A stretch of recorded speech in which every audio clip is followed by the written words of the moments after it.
ਨਮਸਕਾਰ ਆਦਾਬ ਸਤਿ ਸ੍ਰੀ ਅਕਾਲ radio India KRPA 1110 AM ਸੁਣ ਰਹੇ ਸਾਰੇ ਸਰੋਤਿਆਂ ਦਾ ਪ੍ਰੋਗਰਾਮ ਖਬਰਸਾਰ ਦੇ ਵਿੱਚ ਬਹੁਤ-ਬਹੁਤ ਸਵਾਗਤ ਹੈ। ਪਿਛਲੇ 24 ਘੰਟੇ ਦੇ ਦਰਮਿਆਨ ਦੁਨੀਆ ਭਰ ਦੇ ਵਿੱਚ ਜੋ ਵੀ ਵਾਪਰਿਆ ਹੈ ਉਸ ਨੂੰ ਵਿਸਥਾਰ ਦੇ ਵਿੱਚ ਜਾਣਨ ਦੇ ਲਈ ਇਸ ਵਕਤ ਸਾਡੇ ਨਾਲ जुड़े हुए ਹਨ रेडियो इंडिया के न्यूज डायरेक्टर उमेंद्रा जी। उमेंद्रा जी, रेडियो इंडिया पर आपका बहुत-बहुत स्वागत है। गौरव जी और रेडियो इंडिया के सुनने वाले दोस्तों को उमेंद्र सिंह का सत श्री अकाल, नमस्ते और आदाब। गौरव जी, हमेशा की तरह प्रोग्राम को शुरू करते हैं न्यूज हेडलाइन से। और सरी सिटी काउंसिल को की जो आखिरी लैंड यूज मीटिंग हुई थी गौरव जी, वो परसों रात हुई थी, यानी कि मंडे नाइट को हुई थी। और उस दौरान इतने ज्यादा जो पेमिट्स पास किए गए हैं, अप्रूवल्स दिए गए हैं कि कुछ लोगों ने ये कसम खाई है कि अगर वे इलेक्शन जीतेंगे तो वे एक इंक्वायरी कराएंगे। कई लोगों का कहना है कि डग मक्केलम अपने दोस्तों जो डेवलपर्स है उनकी प्लान्स को पास करा रहे थे। गौरव जी, इस बारे में भी हम डिटेल में बातचीत करेंगे।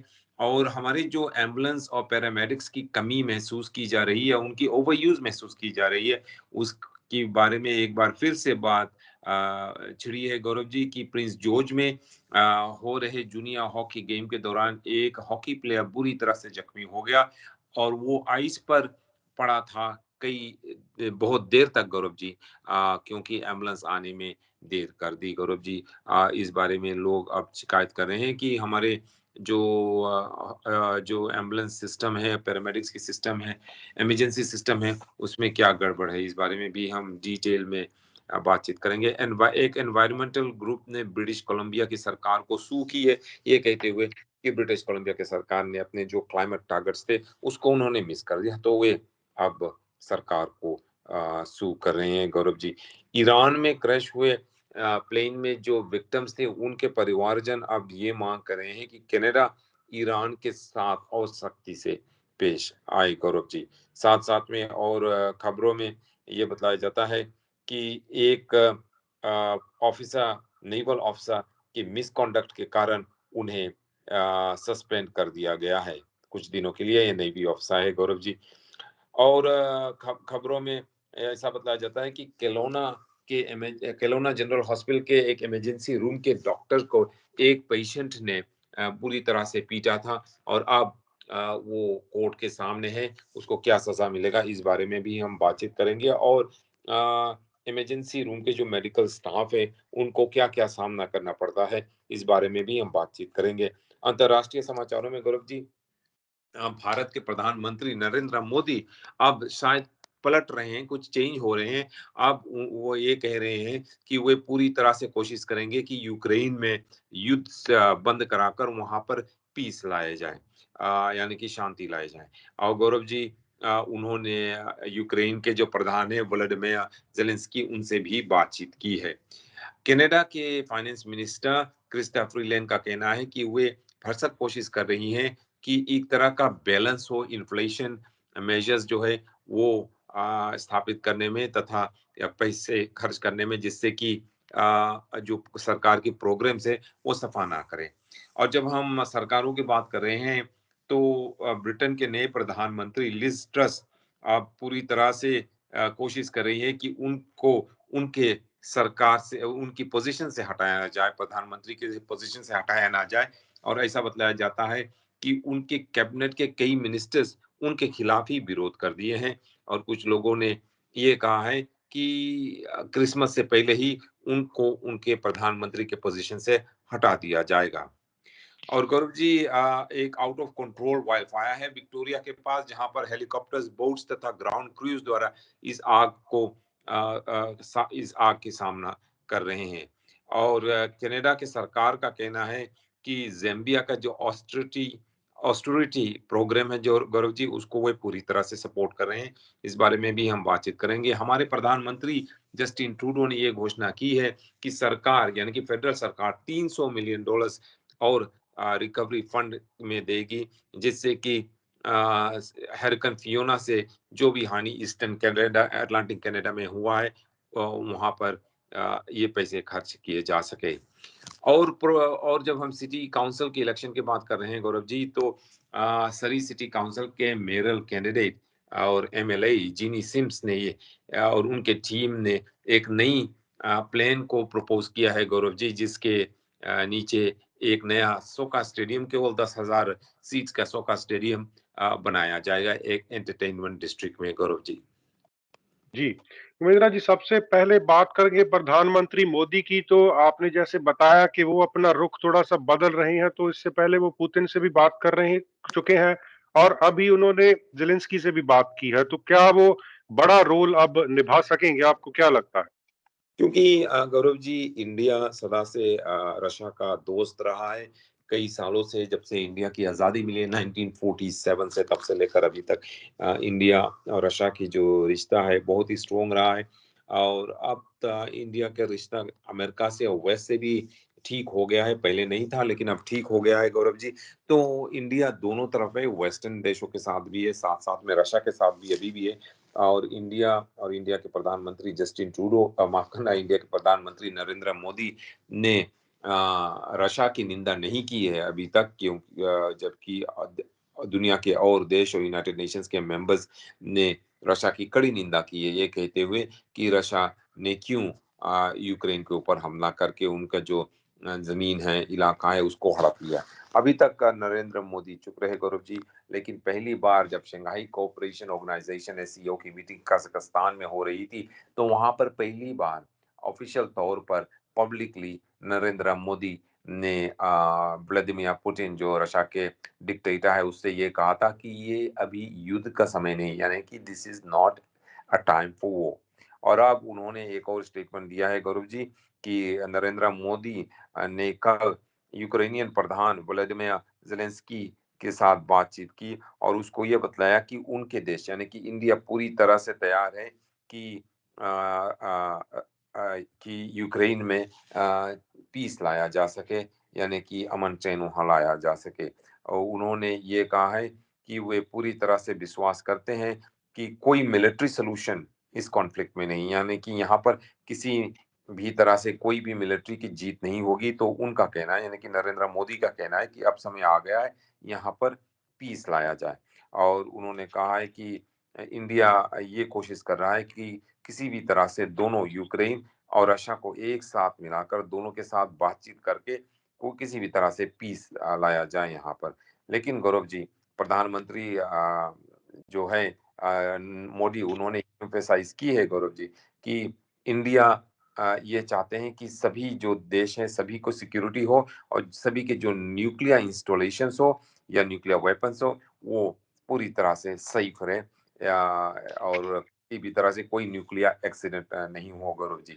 और लेकिन गौरव जी, जो यूक्रेन के प्रधान है ज़ेलेंस्की, उन्होंने ये कहा है कि कोई भी बातचीत अगर रशिया से शुरू होगी तो उससे शुरू होने से, बातचीत शुरू होने से पहले, पीस टॉक्स शुरू होने से पहले रशिया को जितने भी यूक्रेन की जमीन उन्होंने ली है उसे वापस देना पड़ेगा। जी, उमेंद्रा जी। उमेंद्रा जी, बात करते हैं लिज ट्रस की। तो आप बता रहे थे अपने ब्रीफ में कि उनकी समस्याएँ और बढ़ती जा रही हैं, कैबिनेट से कुछ मंत्री हैं जो उनके खिलाफ हो गए हैं। हाँ जी, कुछ नहीं, बहुत सारे मंत्री उनके खिलाफ हो गए हैं और ऐसा बताया जाता है कि लिज ट्रस पूरी तरह से कोशिश कर रही है कि वे अपने कैबिनेट में डिसिप्लिन रखें, यानी कि जो कैबिनेट मिनिस्टर्स है वो उनके ही हुक्म माने और उनके हुक्म के बिना कोई कुछ कहे नहीं। तो गौरव जी, स्टेटमेंट्स में ऐसा बताया जाता है, सभी जो इंग्लिश और ब्रिटिश न्यूज़पेपर्स है वो ये लिख रहे हैं कि Liz Truss is struggling to maintain cabinet discipline. और उन्होंने and she has hinted that she could still slash income tax for the highest earners just a day after U-turning to stave off a Tory revolt। Gaurav ji, इसका मतलब ये है कि Liz truss ने अपने campaign के दौरान उन्होंने ये वादा किया था सभी टोरी कंजर्वेटिव एमपी से कि जो हाई इनकम अर्नर्स हैं उनके लिए वे टैक्स ब्रेक देंगे, कुछ इनकम टैक्स कम करेंगे।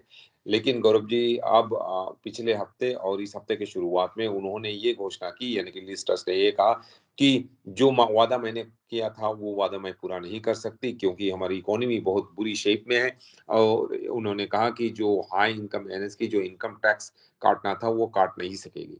तो इससे गौरव जी, कई कंजर्वेटिव मेंबर्स ऑफ पार्लियामेंट नाराज हो गए, कई मिनिस्टर्स नाराज हो गए और ये धमकी दी उन्होंने ये धमकी दिया है अपने खुद के प्रधानमंत्री लिज ट्रस को, उन्होंने ये धमकी दिया कि क्रिसमस से पहले ही आपको आपके जो 10 नंबर 10 डाउनिंग स्ट्रीट है, जो प्रधानमंत्री की ऑफिशियल रेजिडेंस है, वहां से हम आपको हटा देंगे गौरव जी। और अब लिज ट्रस शायद करके अब उन्होंने वो ये कह रही है कि जो मैंने वादा किया था टैक्स काटने को और मैंने काटा नहीं, अब शायद मैं वो कर दूं, जो जैसे आप चाहते हो वैसे मैं कर दूंगी, अगर आप मेरे खिलाफ वोट नहीं करो और अगर आप मुझे हटाने की कोशिश नहीं करो। गौरव जी, ऐसा बतलाया जाता है कि टेंशन जो है कैबिनेट में ज्यादा बढ़ रहा है, क्योंकि वहाँ के जो चांसलर है इंग्लैंड के, कवासी क्वांटैंग, उन्होंने अपना जो यू टर्न था उससे वो पीछे हट रहे हैं, जो भी कुछ उन्होंने वादा किया था उससे पूछे पीछे हट रहे हैं। और गौरव जी, साथ साथ में जो प्रधानमंत्री है लिज ट्रस, वो भी पीछे हट रहे हैं, क्योंकि कई मेंबर्स ऑफ पार्लियामेंट ने ये धमकी दी है कि उन्हें वे हटा देंगे। जो होम सेक्रेटरी है गौरव जी, सेंड्रा ब्रेवमैन, उन्होंने कहा कि वे बहुत ही डिसअपॉइंटेड है कि चांसलर क्वानाटैंग ने और एलिस्टस ने ये कहा है कि जो टैक्स ना काटने का वादा था उसे वे आप वापस ले रहे हैं और टैक्स को वे काटेंगे हाई इनकम एर्नर्स के लिए। लेकिन गौरव जी, शायद डैमेज तो ऑलरेडी हो गया है। आप सभी को मालूम है कि लिज ट्रस के जो कैबिनेट है और उनके जो कॉकस है वो उनके खिलाफ हो गए हैं, कई मेंबर्स उनके खिलाफ हो गए हैं, कई मेंबर्स ऑफ पार्लियामेंट ने उनके खिलाफ वोट देने का वादा भी किया है और धमकी भी दिया है कि लिज ट्रस को वे क्रिसमस से पहले हटा देंगे। तो लिज ट्रस की जो सरकार है गौरव जी, वो अब हिलने लगी है थोड़ा थोड़ा कुछ। जी, उमेंद्रा जी, बात करते हैं ईरान की। पूरी दुनिया में ईरानियन औरतों के हक में प्रदर्शन हो रहे हैं और सरकार को लोग बुरा कह रहे हैं। इसी के बीच जो प्लेन क्रैश हुआ था, उन परिवारों के जख्म भी दोबारा फिर से हरे हो गए। हाँ जी गौरव जी, ये शायद 1979 में जब ईरान में रेवोल्यूशन हुआ था और आयतुल्लाह khomeini ने वहाँ टेक ओवर किया था, एक इस्लामिक सरकार उन्होंने वहाँ स्थापित की थी।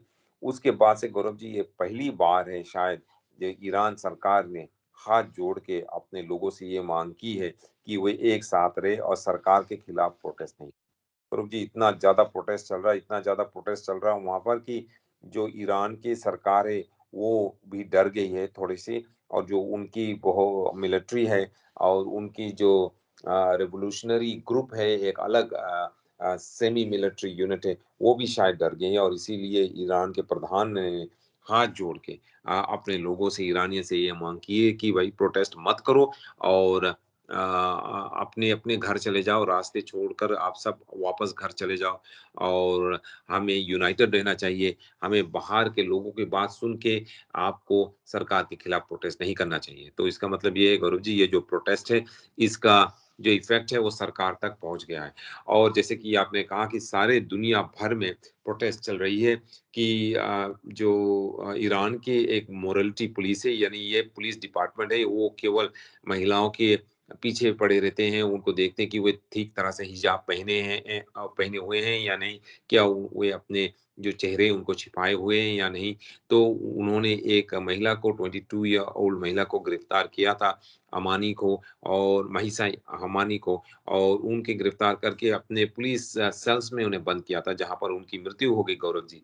पुलिस का कहना है कि उनको उनकी अचानक ही मृत्यु हो गई और पुलिस ने उन्हें नहीं पीटा था, लेकिन उनके परिवार यानी कि महिसा के परिवार का कहना है कि उन्हें कोई मेडिकल प्रॉब्लम्स नहीं था, कोई मेडिकल रिकॉर्ड भी नहीं था। और गौरव जी, उनके जो वो लाश है उनके ऊपर कई चोट के निशान थे, तो उनसे उन्हें ये विश्वास है कि पुलिस ने उन्हें बहुत बुरी तरह से टोचा किया था और मारा था, जिससे कि ये 22 वर्षीय महिला की मृत्यु हो गई। और सभी लोग प्रोटेस्ट कर रहे हैं, कनाडा में भी प्रोटेस्ट हो रहा है, अमेरिका में भी हो रहा है, सारे दुनिया में हो रहा है। और इसी दौरान गौरव जी, जैसे कि आपने कहा है कि वे लोग जो फ्लाइट 752 में 752 जनवरी 2020 में मारे गए, जिसमें कई ईरानियन कैनेडियन थे, जब प्लेन क्रैश हुआ था तेहरान के बाहर, जब ईरानियन मिलिट्री ने भूल में इस प्लेन के ऊपर, यूक्रेनियन एयरलाइन था इसके ऊपर, उन्होंने मिसाइल छोड़ दिया था, ये सोच के शायद ये अमेरिकन फाइटर प्लेन्स हो या बॉम्बर्स हो,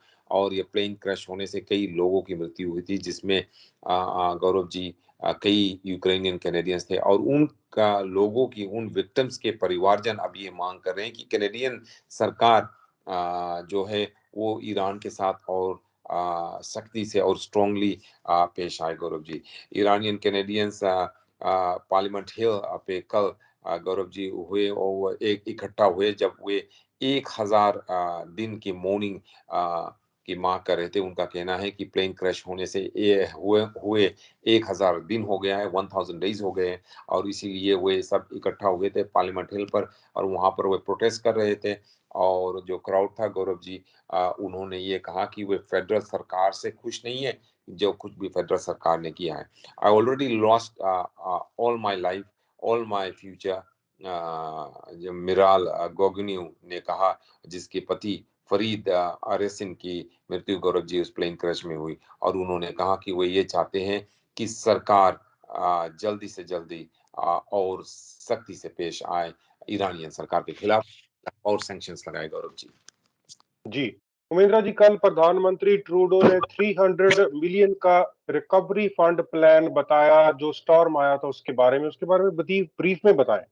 गौरव जी, बहुत ही ब्रीफ में आपको जैसे कि मालूम है, न्यूफाउंडलैंड, लेब्राडोर और नोवा स्कोशिया में साइक्लोन या हरिकेन कह लो आप, फियोना के आने से बहुत भारी नुकसान हुआ है। कई लोग अपने घर खो दिए हैं, कई लोगों को उनकी नौकरी भी खो दिए हैं, और गौरव जी वहाँ पे नोवा स्कोशिया और न्यूफाउंडलैंड, लेब्राडोर में इंफ्रास्ट्रक्चर जो है, रास्ते हैं, जो ब्रिजेस है, जो हमारी हाइड्रो सिस्टम है, सब वहां पर डैमेज हुआ है। और प्रधानमंत्री जस्टिन ट्रूडो ने कल ये घोषणा की है कि फेडरल सरकार $300 मिलियन रिकवरी फंड देने जा रहे हैं, जिससे कि ये दो प्रोविंस तथा और भी प्रोविंस जिसकी ट्रॉपिकल साइक्लोन या स्टॉर्म फियोना से हानि हुई है, वे इस पैसे को इस्तेमाल करके गौरव जी जो इंफ्रास्ट्रक्चर है उसको सुधार सकें।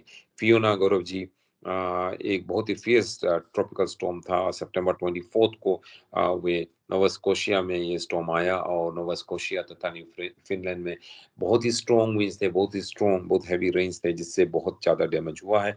प्रधानमंत्री ने कल डार्थमाउथ जो शहर है एक नोवा स्कोशिया में, वहां पर भाषण देते हुए उन्होंने ये कहा कि सरकार पूरी तरह से नोवा स्कोशिया और न्यूफाउंडलैंड के लोगों को सपोर्ट कर रहे हैं, और ये इस पैसे से जो उनकी इंफ्रास्ट्रक्चर है, रास्ते हैं, ब्रिजेस है, हाइड्रो वायर्स है, उनको एक बार फिर से सुधारने में ये पैसे खर्च किए जाएंगे। जी, उमेंद्रा जी, क्रिस्टिया फ्रीलैंड कह रही है कि वो इन्फ्लेशन को लेकर कुछ बैलेंस करने की कोशिश करेंगे, तो क्या है उनका मतलब? गौरव जी, क्रिस्टा फ्रीलैंड का कहना है, क्रिस्टा फ्रीलैंड जैसे कि आपको मालूम है हमारे कनाडा के वो फाइनेंस मिनिस्टर है और डिप्टी प्राइम मिनिस्टर भी है। तो कई लोग उनके ऊपर दबाव डाल रहे हैं कि सरकार की जो स्पेंडिंग है उन्हें कम किया जाए। अगर इन्फ्लेशन को संभालना है गौरव जी, तो सबसे पहले आप जो है इंटरेस्ट रेट उसको आप ऊपर करें, जिससे कि लोग पैसे इजी से बोरो करके खर्च ना कर सके, और वो हो रहा है। लेकिन इसके साथ साथ सरकार को अपने जो खर्चे, सरकार के खर्चे, स्पेंडिंग है, उसको कम किया जाए। तो क्रिस्टा फ्रीलैंड का कहना है कि सरकार ये कोशिश कर रही है कि वो एक बैलेंस रहे, जो इन्फ्लेशन मेजर से बैलेंस हो। ये ना हो कि उनकी जो इंटरेस्ट रेट ऊपर जाने से सरकार अपने खर्च स्पेंडिंग कम करने से लोगों के ऊपर एडवर्स इफेक्ट होगा। तो उसका कहना है कि फाइनेंस मिनिस्टर का कहना है कि जीएसटी क्रेडिट जो दिए जा रहे हैं उन लोगों के, तथा साथ साथ में उन लोगों के लिए क्रेडिट जो लो इनकम रेंटर्स है उनको लिए क्रेडिट प्रपोज जो किया गया है, तथा प्रपोज डेंटल केयर बेनिफिट से लोगों को मदद होगा गौरव जी। लेकिन कई लोगों का कहना है कि जो सरकार के जो ये जीएसटी क्रेडिट, जो जीएसटी डबल कर रहे हैं उन लोगों के लिए, जो लोग लो इनकम है उन लोगों के लिए ये होगा जिनको शायद $45,000 की सालाना इनकम है। तो ये बहुत ही कम लोग, और लोग जो $45,000 पे ईयर से लेकर 90,000 ईयर्स कमाते हैं, उनको भी ये मुश्किलों का सामना करना पड़ रहा है, सभी लोगों को करना पड़ रहा है। तो उनका क्या होगा? तो इस जवाब देते हुए क्रिस्टा फ्रीलैंड ने कहा कि हम पूरी तरह से कोशिश कर रहे हैं कि हमने एक तरह का बैलेंस रखें, और उनका कहना है कि जिससे कि उन लोगों को ज़्यादा से ज़्यादा सपोर्ट हो, जो लोग जिन लोगों की इनकम कम है, लेकिन साथ-साथ में और लोगों की भी मदद हो। क्रिस्टा फ्रीलैंड जो हाउस कॉमन्स फाइनेंस कमेटी है उनके सामने वे भाषण दे रही थी और उनका ये कहना है कि जो इंक्रीज है जीएसटी में उसके नीचे उन लोगों को जिनका फैमिली के पास 2 बच्चे हैं उनको कम से कम $467 और ज़्यादा मिलेगा डिपेंडिंग ऑन देयर इनकम। तो जैसे कि मैंने पहले कहा गौरव जी ये केवल उन लोगों को ही मिलेगा जिनकी इनकम बहुत ही कम है। लेकिन उन लोगों को जिनकी मिडिल इनकम है या जिनकी इनकम $45,000 से लेकर $90,000 तक है उनको भी ये इन मुश्किलों का सामना करना पड़ रहा है। और अगर आप देखो गौरव जी आज के दिन में अगर आपका फैमिली इनकम 50,000 है, 60,000 है या इवन 70,000 है, ये बहुत ज़्यादा रकम नहीं है। जब आप इतने ज़्यादा रेंट पे करते हो, जब आप इतने ज़्यादा मॉर्गेज पे करते हो, ये बहुत बड़ा रकम नहीं। लेकिन आपको सरकार से कुछ इनकम मिलने वाला नहीं है। सरकार का कहना है कि वे केवल लो इनकम लोगों को हेल्प करेंगे। जब सरकार केवल लो इनकम के लोगों को मदद करेंगे, वो ठीक है उनके लिए, लेकिन और सबका क्या होगा? मिडल इनकम लोगों का क्या होगा? जिन लोगों को लोअर इनकम से थोड़ा ज़्यादा इनकम है, उनका क्या होगा? जी, उमेंद्रा जी, ब्रिटिश कोलंबिया में हेल्थ मिनिस्टर एड्रियन डिक्स के पीछे पड़ी हुई है अपोजिशन, तो आपको क्या लगता है वो टस से मस होंगे? कोई इस्तीफे की विचार उनके दिमाग में आएगी या नहीं? मेरे ख्याल से नहीं गौरव जी क्योंकि अगर आप देखो तो एनडीपी की बहुत बड़ी बहुमत है, बहुत बड़ी मेजॉरिटी है लेजिस्लेचर में। तो लिबरल पार्टी जो कुछ भी करना चाहे, कहना चाहे, कह सकती है। लेकिन वे जो एड्रियन डिक्स है उसको वे हटा नहीं सकते, वे हेल्थ मिनिस्टर हैं। और क्यों वे ऐसे कह रहे हैं गौरव जी? अब लेजिस्लेचर की बैठक हुई है और लेजिस्लेचर की बैठक की इसी हफ्ते पहले दिन पर ही जो लिबरल पार्टी है मेरे ख्याल से वे प्लान कर आए थे कि वे एड्रियन डिक्स के ऊपर हमला करेंगे और उन्होंने ऐसा ही किया। उन्होंने ये मांग की कि हेल्थ मिनिस्टर एड्रियन डिक्स इस्तीफा दे दें क्योंकि ऑपोजिशन मेंबर्स ऑफ पार्लियामेंट ने बार-बार ये मांग की और उनका कहना है कि वो इसलिए क्योंकि जो हमारा हेल्थ केयर सिस्टम है वो बहुत ही बुरी स्थिति में है, बहुत बुरी शेप में है, सिचुएशन में है। और बीसी लिबरल पार्टी के क्रिटिक्स का कहना है कि the health minister must be held accountable for the healthcare system failing on several fronts including Gaurav ji कि डॉक्टर शॉर्टेज है यहाँ पर और जिसमें कि ये कहा जाता है कि 1 मिलियन ब्रिटिश कोलंबियंस के पास पर्सनल या फैमिली डॉक्टर नहीं है। स्पेशलिस्ट की कमी है गौरव जी यहाँ पर और एम्बुलेंसेस की कमी है, पैरामेडिक्स की कमी है। गौरव जी लेकिन ये सब अगर आप देखो तो ये सब 3-4 साल से ये प्रॉब्लम नहीं शुरू हुई। एनडीपी की सरकार केवल 2017 में ही बनी। उससे पहले 17 साल तक लिबरल पार्टी की सरकार थी गौरव जी 2000 से लेकर 2017 तक। 17 साल यानी ये लिबरल पार्टी की सरकार थी उसमें केविन फैल्कन भी मिनिस्टर था 2000 से लेकर 2017 तक गौरव जी। तो अब क्यों लिबरल्स ये कह रहे हैं कि 4 साल में एनडीपी ने सब कुछ बर्बाद कर दिया। क्या लिबरल्स ये कहना चाहते हैं कि 2017 तक हमारे यहाँ पर डॉक्टर्स की शॉर्टेज नहीं थी, हमारे यहाँ पर एम्बुलेंस और पैरामेडिक्स की शॉर्टेज नहीं थी, हमारे यहाँ पर क्या स्पेशलिस्ट की शॉर्टेज नहीं थी? क्या ये वो कहना चाहते हैं? ये जो प्रॉब्लम है एनडीपी की भी प्रॉब्लम है, लेकिन इससे ज़्यादा भी लिबरल्स की भी प्रॉब्लम है। वो एनडीपी की तरफ उँगली उठाने से पहले सबसे पहले उन्हें अपने तरफ देखना चाहिए कि 2000 से लेकर 2017 तक माफ़ करना, उन्होंने क्या किया? जी, उमेंद्रा जी, कलोना में इमरजेंसी रूम्स डॉक्टर्स को पंच किया गया है, उसके बारे में बताएँ, आप ब्रीफ में बता रहे थे, क्या मसला है? हाँ, गौरव जी ये जो हेल्थ वर्कर्स है हमारे जो इमरजेंसी रूम में काम कर रहे हैं, डॉक्टर्स हैं नर्सेज़ हैं, उनके ऊपर हमेशा शायद जो पेशेंट्स आते हैं, कुछ लोग शायद नशे में होते हैं, हाई होते हैं ड्रग्स में, उनके ऊपर वो हमला करते हैं, उनको अटैक करते हैं गौरव जी। और इसी तरह एक इमरजेंसी रूम के एक डॉक्टर को केलोना जनरल हॉस्पिटल में उसके ऊपर हमला किया गया। जब एक आदमी ने उसके ऊपर हमला किया, वो आदमी गौरव जी क्रिसमस 2020 में किलोना जनरल हॉस्पिटल में आया था क्योंकि उसके पाँव में चोट लगी हुई थी और वो उसका नाम है ब्रेनन होडा और उन्होंने वे इस बात से बहुत ही अपसेट थे कि उन्हें बहुत देर तक इंतजार करना पड़ रहा था। तो वे एक नर्स के ऊपर हमला करने जा रहे थे जबकि वहाँ इमरजेंसी रूम के डॉक्टर मैथ्यू पेट्री बीच में आ गए और वे नर्स को बचाने के लिए बीच में आ गए। ब्रेनन होडा ने उनके ऊपर हमला किया दिसंबर 23, 2022 में गौरव जी 2 बार उन्होंने डॉक्टर पैट्री के ऊपर हमला किया और उसके जो में बहुत तेज से उन्होंने घुसा है, मुक्का मारा, जिससे वे चोट लगी उन्हें बहुत, वो नीचे गिर गया गौरव जी, तब तक सिक्योरिटी आ गई। गौरव जी, ब्रेनन होडा ने ये गिल्टी प्ली ली है। उन्होंने माना है कि मिसचिफ की चार्ज, असॉल्ट की चार्ज जो उनके खिलाफ लगाई गई है, उन्हें उनको उन्होंने माना है। और गौरव जी, उन्होंने साथ-साथ में वहाँ इमरजेंसी रूम में जो कंप्यूटर्स थे सभी को तोड़ दिए, $5000 की डैमेज की। और अब वो उनके लॉयर्स कह रहे हैं कि जब से 15 साल के वो था ब्रेनन, तब से वे ड्रग्स इस्तेमाल कर रहे हैं और उस दिन वे नशे की हालत में थे। तो गौरव जी, क्या इसलिए इसको माफ कर दिया जाए? क्या वो जब 15 साल के थे तब से वे ड्रग्स इस्तेमाल कर रहे थे, तो क्या इस कारण से उसे माफ कर दिया जाए कि वे इमरजेंसी रूम में आकर नर्सेस को मारे, पीटे, डॉक्टर्स के ऊपर हमला करे, डॉक्टर्स को मारे, पीटे, वहाँ पे जो एक्सपेंसिव इक्विपमेंट है सब तोड़-फोड़ दे। तो क्या उसे माफ कर दिया जाए? ये सवाल गौरव जी कोर्ट के सामने है। उन्होंने गिल्टी प्ली ली है। जो डॉक्टर हैं, डॉक्टर पेट्री, उन्होंने कोर्ट को बतलाया है कि उन्हें बहुत बुरी तरह से चोट लगा था, उन्हें 2 घूंसे लगे जिससे कि उनकी जॉ डैमेज हो गया, गौरव जी, उनको कंकशन हो गया और उन्हें 2 महीने से भी ज़्यादा लगा रिकवर होने से, और वो सो नहीं पा रहे थे रात को गौरव जी, और उन्हें इमोशनली भी बहुत बड़ा इम्पैक्ट हुआ। और क्राउन काउंसिल ने ये मांग की है कि ब्रेनन को 12 महीने की जेल की सजा दे। जज ने अभी उन्हें सजा नहीं दिया है। जज इस बारे में सोच रहे हैं गौरव जी, लेकिन मेरे ख्याल में इस तरह से हमला जब लोग हमारे मेडिकल या पुलिस के ऊपर करते हैं, इमरजेंसी स्टाफ के ऊपर करते हैं, तो उन्हें कड़ी से कड़ी सजा मिलना चाहिए। चाहे वो 15 साल की उम्र में ड्रग इस्तेमाल करने लगे, चाहे वो नशे की हालत में थे, चाहे किसी भी हालत में थे। लेकिन इस तरह से हमारे मेडिकल स्टाफ के ऊपर अटैक नहीं करना चाहिए। जी, सुमित्रा जी, बात करते हैं हॉकी कनाडा की। दोबारा फिर से सुर्खियों में है। पुरानी और नई चेयर्स कह रही हैं कि उन्होंने कुछ गलत नहीं किया। लॉ जो सूट दाखिल हुआ था उसकी सेटलमेंट के बारे में उनका बयान आया है।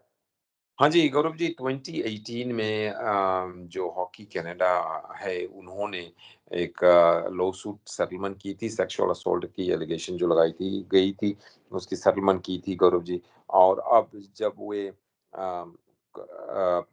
मेंबर्स ऑफ पार्लियामेंट के सामने आकर वो एविडेंस दे रहे हैं, विटनेस दे रहे हैं, बता रहे हैं क्या हो रहा है गौरव जी, तो उनके जो चेयर्स है, भूतपूर्व चेयर्स है, उन्होंने ये कहा है कि उन्होंने कोई गलती नहीं की। जो भूतपूर्व चेयर है गौरव जी हॉकी कनाडा के, माइकल ब्रेंडा उन्होंने वो जो अगस्त में उन्होंने इस्तीफा दे दिया, और उनके जगह जो नए इंटरिम चेयर है एंड्रिया स्किनर, दोनों Gaurav ji members of parliament के सामने थे। मेंबर्स ऑफ पार्लियामेंट जो Canada heritage committee on Canadian heritage के सामने, और वहां पर वे मेंबर्स ऑफ पार्लियामेंट की जवाब दे रहे थे गौरव जी। हॉकी कनाडा कई इस मई से गौरव जी वे माइक्रोस्कोप के नीचे है, जब ये बतलाया गया था कि उन्होंने 2018 में एक महिला के साथ जिस महिला ने ये एलिगेशन की थी कि उन्हें सेक्सुअली असोल्ट किया गया था 8 प्लेयर्स द्वारा 2018 जूनियर मेंस हॉकी टीम द्वारा ड्यूरिंग जून, एक एक टूर्नामेंट में, लंदन ओंटारियो जो टूर्नामेंट हुआ था 2018 में। तो उस महिला के साथ हॉकी कनाडा ने फाइनेंशियल सेटलमेंट की। ये बतलाया नहीं गया कितना पैसा उन्हें दिया गया। और गौरव जी, अब ये बताया जा रहा है कि स्किनर जो अभी चेयर है हॉकी कनाडा के, उन्होंने ये कहा कि as a board we wanted to do what we view as being responsible and respectful, particularly regarding the wishes of a young woman involved। तो उनका कहना है जो कुछ भी उन्होंने किया, गलती नहीं की उस समय।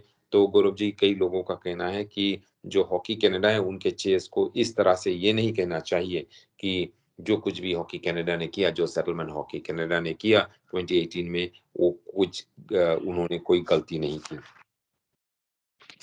जी, उमेंद्रा जी, एनवायरनमेंट की बात करते हैं। बीसी गवर्नमेंट के ऊपर कुछ इल्जाम लगे हैं कि क्लाइमेट प्लान्स को वो मिस कर रही है, तो क्या मसला क्या है? गौरव जी, ये बहुत ही इंटरेस्टिंग स्टोरी है, अगर आप कह सकते हैं कि लोग जब चाहें तो सरकार के ऊपर वे केस फाइल कर देते हैं, ये कहते हुए कि सरकार का कसूर है। इसी तरह एनवायरमेंटल ग्रुप ने ब्रिटिश कोलंबिया की सरकार को सू किया है, ये कहते हुए कि सरकार ने जो क्लाइमेट प्लान्स है उनकी उसको उन्होंने पूरी तरह से कंप्लीट नहीं की है। और ये जो एनवायरनमेंट ग्रुप है गौरव जी, इसका नाम है सियरा क्लब बीसी, और उनको उसकी जो रिप्रेजेंटेटिव जो उन्हें रिप्रेजेंट कर रहे हैं, इको जस्टिस, उन्होंने कहा है कि ब्रिटिश कोलंबिया ने प्लान्स आउटलाइन नहीं किया कि वे किस तरह से 2025, 2040 और 2050 के जो क्लाइमेट टारगेट्स है उसको किस तरह से वे मीट करेंगे या कंप्लीट करेंगे, या सरकार की क्या गोल है, किस तरह से वे कार्बन पोल्यूशन को काटेंगे, कम करेंगे, और किस तरह से ऑयल और गैस सेक्टर में जो कार्बन पोल्यूशन है उसको किस तरह से वो हटाएंगे। ये सब सरकार ने सामने नहीं रखा कुछ इस तरह का प्लान। और गौरव जी, उनका कहना है कि यानी कि सियरा क्लब और इको जस्टिस का कहना है कि सरकार के जो क्लाइमेट चेंज अकाउंटेबिलिटी एक्ट है उसके नीचे सरकार को इस सब को ये सब सरकार को बताना चाहिए, पब्लिक करना चाहिए।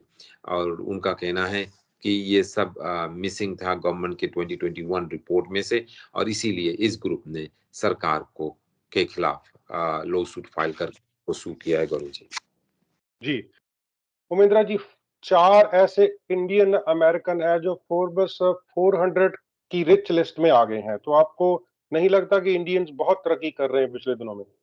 गौरव जी बहुत ही ज़्यादा तरक्की कर रहे हैं वो, अगर आप देखो तो वे बहुत ही ज़्यादा तरक्की कर रहे हैं गौरव जी। ये 4 इंडियन अमेरिकन्स जो है वो फोर्ब्स 400 रिच लिस्ट में आ गए। यानी कि गौरव जी अगर आप देखो तो जो फोर्ब्स है वो अमेरिका का मनी मैगज़ीन है, बहुत बड़ा फाइनेंशियल मैगज़ीन है, और वो हमेशा वर्ल्ड का रिचेस्ट जो है उनका नाम प्रिंट करते रहते हैं, पब्लिश करते रहते हैं। और वो सालाना एक लिस्ट प्रिंट करते हैं गौरव जी, जिसमें वे सबसे जो दुनिया के 400 सबसे रिच रईस आदमी है उनके नाम पब्लिश करते हैं।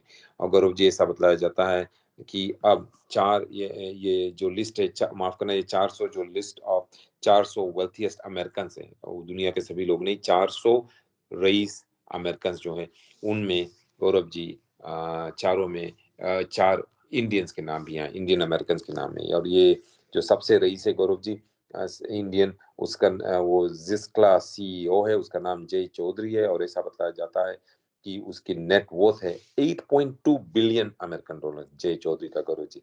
साथ साथ में उसके साथ जो है वे हैं और हैं विनोद खोसा, माफ करना, विनोद खोसला, रमेश वधवानी और राकेश गंगवार। ये चारों मिलाकर गौरव जी जो अमेरिका के 400 सबसे अमीर सबसे रईस लोग हैं उनमें इन चारों का नाम भी है गौरव जी। और अगर आप ये जानना चाहें कि इस लिस्ट में सबसे ऊपर किसका नाम है तो आप गेस कर सकते हैं, टेस्ला के सीईओ एलोन मस्क सबसे टॉप स्पॉट पर है, सबसे रईस सबसे रिचेस्ट अमेरिकन है वो गौरव जी। ये पहली बार है कि एलोन मस्क सबसे रिचेस्ट अमेरिकन है।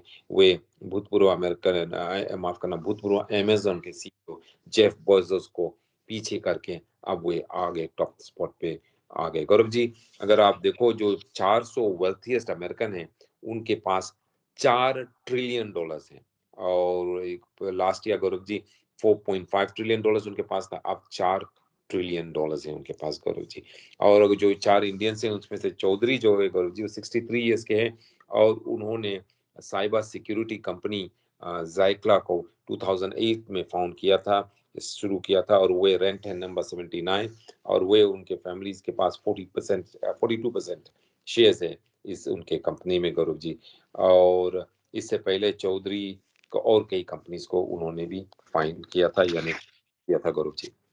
जी, उमेंद्रा जी, बात करते हैं सरी के इलेक्शंस की। तो जिनी सिम्स वादे कर रही हैं और कह रही हैं कि दुनिया की नजर में आ जाएगा सरी का शहर। हाँ जी, शायद आपने हमने इस बारे में बात की थी कि पहले जो अभी मेयर हैं आउटगोइंग मेयर डग मैककलम, उन्होंने 60,000 सीट की एक फुटबॉल स्टेडियम की बात की थी। तो लोग उस टाइम शिकायत कर रहे थे कि इतना बड़ा स्टेडियम हम क्या करेंगे। और अब जीनी सिम्स जो फोर्ट सरी के मेयरल कैंडिडेट हैं, उन्होंने ये कहा है गौरव जी कि वे और उनके ग्रुप एक सोका स्टेडियम और एंटरटेनमेंट डिस्ट्रिक्ट सरी के लिए बनाएंगे अगर उन्हें चुना गया तो, अगर जिनी सिम्स को मेयर सरी का मेयर चुना गया तो। गौरव जी उनका कहना है कि ये 10,000 सीट का 10,000 सीट के सोका स्टेडियम होगा, और एक परफॉर्मिंग आर्ट सेंटर भी होगा, और साथ साथ में एक नया आर्ट एंटरटेनमेंट और स्पोर्ट्स डिस्ट्रिक्ट भी होगा जो 2026 तक कंप्लीट हो जाएगा। और ये टॉम बिनी पार्क जो वाली में है, वहाँ पर होगा। और इस ये जो लोकेशन है गौरव जी ये ऐसे ही बतलाया गया है क्या, लेकिन अभी अगर कोई और अच्छा लोकेशन मिल गया तो कहीं और पर वो इसे मूव कर देंगे। इसकी जो कॉस्ट है वो नहीं दी गई है गौरव जी सही सही तरह से, लेकिन जिनी सिम्स का कहना है कि this is a once in a lifetime opportunity to put Surrey in the world's eye, one that we cannot pass up by short-sighted political fighting over decisions made in the past decade, Sims का कहना है। गौरव जी क्या ये project होगा या approve होगा या नहीं, ये अभी देखना है गौरव जी। और इसका कॉस्ट भी क्या होगा और कौन इसका कॉस्ट सहेगा, क्या ये टैक्स पेयर्स पे करेंगे या कोई जो प्राइवेट कंपनीज है वो पे करेंगे, ये अभी देखना है गौरव जी। जी, उमेंद्रा जी, दूसरी तरफ रिपोर्ट है कि कनाडा के 2 बड़े शहरों में जो ये इलेक्शंस होने जा रही हैं, तो बैलेट पेपर जो है वो काफ़ी लंबी लिस्ट होगी उसमें वोटर्स की हाँ जी और गौरव, उम्मीदवारों की। जी। ज़रूर ये एक कॉलमनिस्ट ने ये आर्टिकल लिखा है कि इतनी लंबी लिस्ट हो गई है, चाहे आप वैंकूवर के देखो शहर में जो इलेक्शन हो रही है वैंकूवर में या सरी में, बहुत लंबी-लंबी लिस्ट हो गई। इनमें के काउंसलर्स के नाम जो है बहुत लंबी हो गई और उनका सुझाव ये है कि शायद अब यहाँ पर गौरव जी वोट सिस्टम लाना चाहिए। और उनका कहना है कि इतनी ज़्यादा जो कैंडिडेट्स होते हैं और इसमें इतनी ज़्यादा कैंडिडेट जिसे लोग जानते भी नहीं ये कौन है, कौन-सी कैंडिडेट, तो लोग उन्हें कैसे चुनेंगे? गौरव जी वैंकूवर में 15 मेयरल कैंडिडेट्स हैं। तो 15 में एक कैंडिडेट चुनना है, एक मेयर चुनना है, उसमें 15 मेयरल कैंडिडेट हैं। 59 काउंसिल कैंडिडेट है, केवल 10 काउंसलर्स को चुनना है, लेकिन उसमें 59 काउंसिल कैंडिडेट्स है। 31 स्कूल बोर्ड के कैंडिडेट है, मेरे ख्याल से केवल 8 स्कूल बोर्ड की कैंडिडेट है, लेकिन 31 कैंडिडेट्स है। 30 मेरे माफ करना 8 सीट्स है लेकिन 31 कैंडिडेट्स हैं। 32 पार्क बोर्ड के लिए वैंकूवर में कैंडिडेट है। और गौरव जी ये बहुत ही लंबी लिस्ट है। लोग कहते हैं कि ये दिस इज रिडिकुलस और लोग चाहते हैं कि इसकी किसी तरह से ये जो इतनी लंबी लिस्ट होती है कैंडिडेट्स को इसका कम किया जाए। और सरी तो इससे भी बुरा है गौरव जी। ऐसा बतलाया जाता है कि यहाँ पर पिछले इलेक्शन में बहुत कम लोगों ने वोट दिया क्योंकि बहुत ज्यादा कैंडिडेट्स थे गौरव जी 2018 में। और इतना ज्यादा कैंडिडेट्स हो जाता है तो लोग अपने माइंड मेकअप नहीं कर पाते हैं कि किस तरह से हम किसे चुने। और बिनको अगर आप देखो गौरव जी सरी में, तो सरी में शायद मेरे ख्याल से 8 या 9 लोग हैं मेयरल कैंडिडेट्स और कई ज्यादा लोग, 8 सीट है काउंसिल के, लेकिन मेरे ख्याल से शायद 40 से लेकर 50 कैंडिडेट्स हैं। और वही हाल है अगर आप देखो तो जो सरी की जो स्कूल बोर्ड है उसका भी यही हाल है गौरव जी। तो कुछ लोगों का ये सुझाव है कि इतनी लंबे लंबे लिस्ट से लोग कैसे कैंडिडेट्स चुन सकते हैं। तो उनका ये सुझाव है कि वोट सिस्टम लाना चाहिए, यानी कि सरी में 5 या 6 वोट कर दो तो एक वार्ड में केवल वे लोग जो वार्ड में रहते हैं वोट कर सकेंगे, तो वहाँ के जो कैंडिडेट्स का नाम है कम हो जाएगा। और वैंकूवर में भी ऐसा कर सकते हैं। ऐसा बताया जाता है गौरव जी कि सरी और वैंकूवर कनाडा में 2 ही ऐसे बड़े-बड़े शहर हैं जहाँ पर वोटिंग सिस्टम नहीं है। और अभी एनडीपी की सरकार चल रही है गौरव जी। पहले एनडीपी हर बार जब ऑपोजिशन में थी तो ये कह रहे थे कि यहाँ पर वोट सिस्टम लाना चाहिए, इस वैंकूवर और सरी में वोट सिस्टम लाना चाहिए। लेकिन जब अब एनडीपी की सरकार चल रही तो एनडीपी इस इश्यू पर बिल्कुल चुप है। जी, उमेंद्रा जी, एक नेवल ऑफिसर को हटाया गया है उसकी पोजीशन से। यूरोप में उसकी नियुक्ति हुई थी, तो क्या मसला क्या है? गौरव जी वहाँ पर एक ये कैनेडियन फीमेल नेवल ऑफिसर है गौरव जी। और वहाँ पर एक ट्रेनिंग के दौरान गौरव जी ऐसा बतलाया जाता है कि कुछ इशू हुआ है जिससे कि उन्हें उस ऑफिसर को उसकी ड्यूटी से हटा दिया गया, रिलीव कर दिया गया है। और ये naval officer is remove from position of alleged misconduct while deployed in Europe. वो यूरोप में थी गौरव जी जब उन्होंने कुछ ऐसा काम किया और जो inappropriate conduct of a sexualised nature, यानी कि जो कुछ भी ये महिला ने किया, ये ऑफिसर ने किया, इस इनअप्रोप्रिएट था गौरव जी, कंडक्ट था और सेक्सुअल नेचर का ये कंडक्ट था। ये डिपार्टमेंट ऑफ नेशनल डिफेंस ने पूरा डिटेल इस बारे में नहीं दिया। उन्होंने ये कहा है केवल यही कहा है कि ये incident is alleged to have occurred during a port visit in Lisbon Portugal, यानी कि जब ये नेवल शिप, नेवल जहाज लिस्बन पोर्चुगल गया हुआ था, तो वहाँ पर कुछ हुआ सेक्सुअल नेचर का, गौरव जी, जिसमें इस महिला अफ़सर ने भाग लिया था या इन्वॉल्व थी, इसलिए इस महिला अफ़सर को सस्पेंड कर दिया गया, उसके ड्यूटी से हटा दिया गया, गौरव जी। और ये कोर्ट में कुछ इसके खिलाफ जो एलिगेशंस है, और वो एलिगेशंस है भी क्या, ये भी डिटेल में बताया नहीं गया, लेकिन जो भी एलिगेशंस है कोर्ट में अभी इसे प्रूव नहीं किए गए हैं, गौरव जी। लेकिन सीनियर ऑफिसर्स जो है वे इसको इंटरनली इन्वेस्टिगेट कर रहे हैं। जी। उमेंद्रा जी, आज के लिए आपका बहुत-बहुत धन्यवाद। कल फिर आपसे मुलाकात होगी। रेडियो इंडिया की पूरी टीम की तरफ से आपका बहुत-बहुत शुक्रिया। आपको भी बहुत शुक्रिया, बहुत धन्यवाद।